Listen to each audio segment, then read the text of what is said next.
stock market daily chart review for September 22nd, 2022. Quick look at the markets. Nasdaq down 1.37%. S&P down 0.85%. U.S. Treasury 10-year yield up 17 basis points. Gold up 0.29%. Bitcoin up 2.15%. And oil up 0.69%.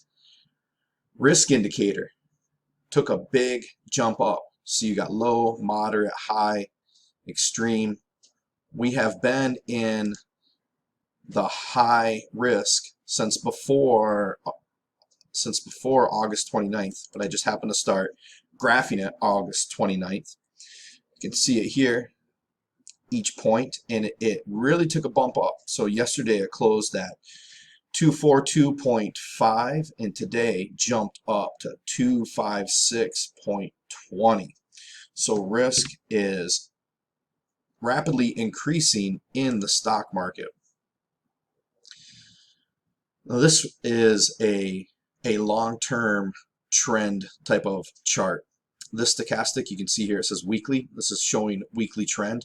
And this red or green over on that side is different than the red or green over on this side. With these type of candles, the red shows you that the close was lower than the open. So it opened here where this thick area starts, closed down here.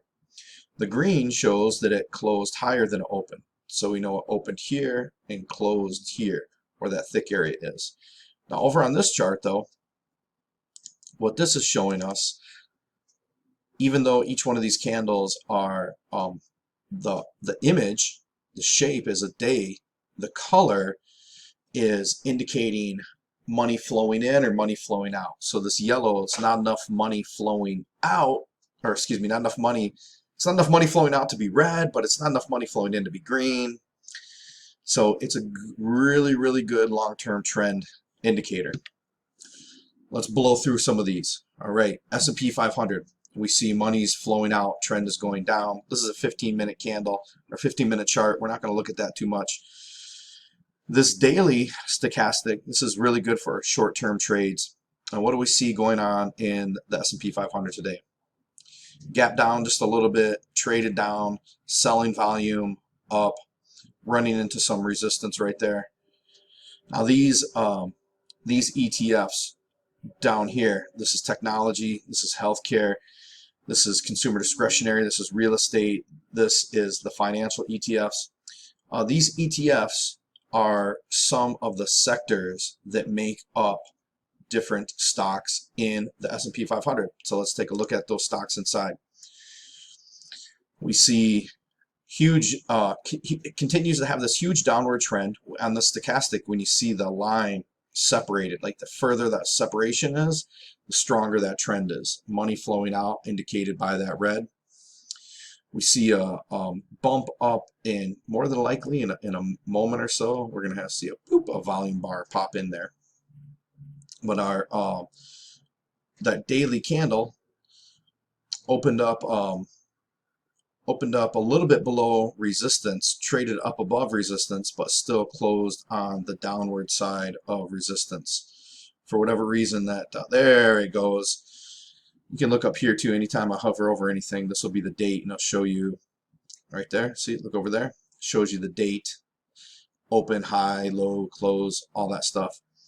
So technology stocks on the downward side, but getting stuck in this resistance. Look, 6 months. So we see, we're looking to the left, we see they tend to kind of get stuck right in there. Healthcare. Now healthcare, we see has been green for a while, but it's not really moving price up. There's not enough money flowing in to move prices up, or we got so much weight from the rest of the stock market coming down that it's like you know, if you're kind of being held underwater, you're trying to swim up. with a really sideways stochastic there. And this is the first one that we, out of these three, we see we have an up day today. Prices opened here, closed here, really stuck in that trading range though. Look to the left, we see prices kind of consolidating, getting stuck in there. And as far as our volume, we see a little bit below the daily average. This yellow line across there shows that, and it's been in a downward trend for some amount of time. We see that, but maybe we're kind of coming to an end. Consumer discretionary, we see over here on that Pro 2 chart. You see that it's been green for a little while, and weekly stochastics starting to turn up. See how that red line is starting to separate from that yellow line? You can see that, you know, similar here, it started separating, pull away, and we had this like upward trend for a little while, although it didn't really do too much to prices there. And we had a big drop in price action today. Look at that selling volume. Lower, you can see the average volume for the last 4 days has been lower than the overall average, which is, and we have this downward trend. Real estate, you see up here it's red, money flowing out. That stochastic still moving down. Had a big drop in real estate today. Look at that massive amount of increased in selling volume. Oh, here's our right candle. Sometimes this does this for some reason after the market, it lags, and I live in Hawaiian Standard Time, so it is 7 p.m. here, which is probably like 7, 8, 9, 10, 11, 12. It's probably like 12 or 1 o'clock Eastern Standard Time, but that's just the way it is for me living out here. So it looks like a lot of our stocks, right? They at least these ETFs making up the S&P 500. Where's that? That is from the 22nd. There's a pretty big drop in the financials today with an increase in selling volume. That downward. We got money starting to flow in though, but it's just not enough to really cause a dent in this right now. But we might be getting we might be preparing to have a rally to the upside. Why might I be thinking that? This is the IWM. It's kind of like a small mid-cap type of stocks. Make sure that's the right candle. Nope, we got to wait for that candle to pop up. What we see on our weekly stochastic, we have this pretty good downward trend going on. And there we go. What a big drop. So almost all these in a daily getting down here. So sometimes what happens is when see how the daily, it can go down here and over on this side. See how it can be below this red line right across there? Don't watch that square, watch this one. And you got this line here at about 80 or whatever it is. See how it can stay above it or it can stay below it. But what tends to happen is that it'll kind of oscillate between here. So when it's down here in the bottom, it might kind of go back up. Now overall, when we're in this downward trend, see like this, we're in this downward trend like this, like that, right?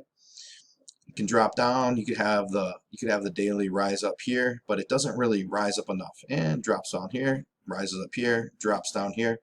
Looks like we could be in position to have some kind of short-term rally. And okay, we're lagging 1 day on that too. But this is accurate. At the moment, we see that big picture trend going down on the Qs, this type of Nasdaq stocks. Money is flowing out. There we go, updated. Money's still flowing out. We got a drop here. Huge increase in volume of selling with that daily below there. So if we look through here, we see we got a kind of a small candle here. So, and it's getting stuck here in that area. So sometimes what can happen is when you see these candles like this, it can be kind of digesting the news. It can be slowing down. Oh, here's our accurate candle bar. So here's a big, excuse me, not candle bar, but volume. So we got the A little bit lower on the volume, but still had some selling. Even for that high amount of selling, didn't really move prices too much. Tomorrow is Friday, so last trading day. So what might be happening is we see, okay, kind of got that, not, it's kind of like this doji looking candle, right? But we see here, we have that sort of small candle drop down. See that right there, side by side? Sometimes when you get these candles, it could indicate a reversal of direction, or it just sort of kind of stabilizing. It could be going sideways, or kind of could drop down. We'll have to see what's happening. But our big picture trend is still going down. So we want to be looking. I would say, for me personally, what I'm doing is I'm kind of being prepared for everything. But what I do realize is that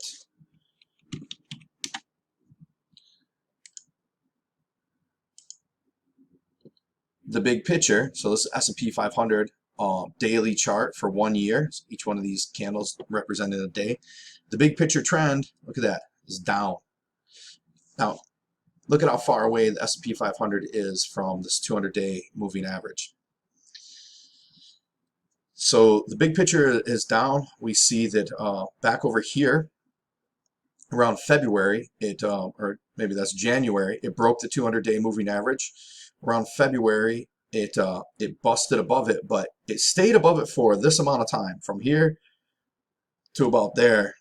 It broke above and tried to get back up, but it couldn't do it. Here again, we got above the 200-day moving average, but it seems like for just less time than here, right? And now it fell back again, fell below. Right here, it's poking up above that 200-day moving average, but couldn't close above it. Rally, you know, drop and rally, drop and rally. Here, again, we test that 200-day moving average, but it touched it, but it couldn't really break above it. So even though we could get a run to the upside, it's probably going to not make it all the way up to the 200-day moving average, and there's a good chance it will be failing. Oil. Let's zoom in to 3 months and just take a quick look at what happened. Oil kind of trading sideways for the last 3 days, even though there's a lot of movement, but you see where the prices are opening and closing. It's relatively close in this kind of lower $80 range. Want to watch to see if it's going to break 82, or maybe it's going to keep going sideways. Unless you're kind of experienced, I wouldn't be trading oil futures. Gold, I see gold is kind of moving sideways. It was kind of moving sideways and up here, broke down. Now we're definitely at a lower low, right? Broke this kind of range here. Now we're in this lower range there. Bitcoin on the 3 month. Bitcoin kind of doing this sideways thing. Here we have this wide trading range, bit to the upside here, but we're we seem to be, okay, we had this drop, big drop about 6 months ago. So that big drop, goes sideways, dropped again. We kind of do this like go sideways, either drop, go sideways, rally. But overall, look at this 50-day moving average. It's kind of been, it moved up a little bit, but it's moving down. Our 200-day moving average, we see it moving down. So what I've been saying for a while, just not directly on YouTube, is that if you are, well, first of all, me personally, I really don't care. I'm neutral. I like watching Bitcoin. I don't care which direction it goes. I have no position in Bitcoin myself. I just really don't care. And the reason why I don't have a position in Bitcoin, because I live in the state of Hawaii, and in Hawaii, which is part of the United States, the land of the free, I'm not allowed to trade Bitcoin easily. Now, maybe there's some workarounds, but overall, going back to 2016, when I was first trying to trade Bitcoin, being a allegedly free person in the land of the free, living in the quasi-free state of Hawaii, I'm not allowed to trade Bitcoin. So I don't know if I'm free or not, but I just know that my hands are slightly tied when it comes to trading Bitcoin. So I don't try it anymore. because it's just easier to trade futures and to trade stocks for me. But nonetheless, I really love watching it. Love watching to see what's going to happen. So overall, if you are a Bitcoin bull, you want Bitcoin to go up, then you really want to see, not only, see here, it broke above that, where is that, 20,000? This is 21, but you want to see it breaking above 20,000 and continually close above. You want to see it stay above 20,000, right? Not just break above and fall back down to 19. You want to see it. You want to see it. If you really want to, it's got to be above 20,000, right? And then definitely this 21,000. But right now it's not. It hasn't been able to maintain, right? See here, it got all the way up to 21,000, but it broke down. Now it's back here around that 20,000, but it wasn't able to do it. It's dropping, right? The more you, and then for the bull, the more you see it in the 19 and going down closer to that 18, it start getting into the 18,000 range. That's not what you want to see as a bull. As a bear, that's exactly what you want to see. As a bear, you do not want to see it closing above 20,000 and continuing to close above 20,000. You want to see it failing if it goes up to 20,000, and you want to see it getting closer and closer to 18,000 more and more often, which is basically what is going on at the moment. Right here, it touched 18,000 here, and then look at that distance. Right here's the 18,000 mark. See this distance, how the candles are all over there. But now look at this. Now we're flirting here. You got a little more. Look at all these candles getting closer to that. You know, as long as it's staying below this 20-day moving average, and the 20-day moving average is below the 50, and the 50 is below the 200, then just by looking at charts, technical stuff, then it seems like it's going to head down. However, some wild stuff happens in any type of market. So take that for what you will, whatever you want to do with it. I don't know. I have no idea. But I do know this. If you haven't already, go to imsuccess.com. You can have stuff emailed to you daily. Stuff like this video and anything else. You can get these free PDFs. This one, cash secured put option. Cash secured put stock selection guide, stocks I sell put options on, cash secured put options, Greek cheat sheet, 3 underused tactics to transform your financial results. Get those if you want. Now, we'll end this video up with reminding you, this is not financial advice. I'm not your financial advisor. I'm not anyone's financial advisor except for myself. This is for educational and informational purposes only. Take this information, run it by other people, be responsible for your decisions. Now, with that being said, what's been working really, really well for me this week has been selling covered call options, actually selling cash secured put options, and I had a directional trade with a just buying straight put option last week. This week, me personally, I'm pretty selective on taking directional trades because of the time zone I live in, because of everything I have going on in my life here in Hawaii, and then the time zone being like Eastern Standard Time when the market's trading. I want to get some sleep, so I'm not really waking up at 3, 4 in the morning to watch the market. I'm waking up around 6 a.m. and the market's already been trading for a while. So for me, selling options works really, really, really well. And when things line up, instead of the stars lining up, when the charts and the indicators line up, I will take some directional trades. So that's been working really well for me. There's that's really it. And then next week, I'll be looking to sell more cash. I'll be looking to sell more covered call options. Quite honestly, on any particular stocks.